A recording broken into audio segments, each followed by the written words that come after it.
Philippine craftsmanship is actually very beautiful, and it tells a story. Our story. A story shaped by the strength and legacy of those who came before us. And we want to preserve it. We want the next generation to know about this beautiful culture. My name is Corazon Angcamor Salod and an IP member of Pualas Don Carlos Bukidnon. Yes. Okay, so kanos man ni nag-start imuhang craft? Nag-start akong craft 2021. Kay nag-training mi sa Don Carlos under sa LGU katong Linggo ng Kabataan. But before, nana ko yung mga idea ani, nana ko yung mga kanang skills jud nga magbuhat ani kay nana may mga kuan sa high school sa mga TLA. So, nana ko yung mga idea before. So, unsa man nimong inspiration, ma'am, nga para ma-develop nini mga skills?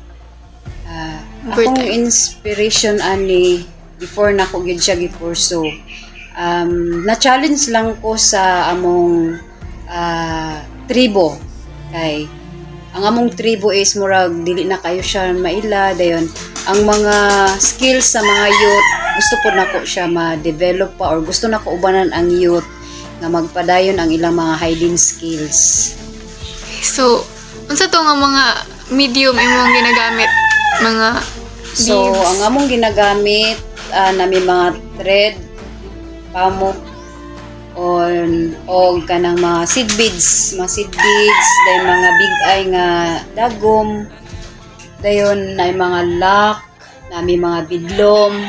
Napod mi usay dili mi gagamit og bidlom kay mano-mano lang siya. And then nami mga modern pud nga mga locker. So, kuan unsa man nani siya yung mga unsa yung mga steps or ritual ba or mga process nga gina-follow in creating your crafts? So, sa before ka maghimo sa mga craft, kibali kung sa amoa pa sa tribo is kanang murag bitaw siya og gituga sa imuha kay kung maghimo manggod ka is more on patient kay daghan kay mga challenges sa pagsugod ayha nimo mabuo ma-form ang mga design, mga pattern, ayha nimo makuan ang good combination sa mga colors. Okay. So, mura to, thank you so much, ma'am, for participating sa interview. Thank you kayo sa opportunity, ma'am.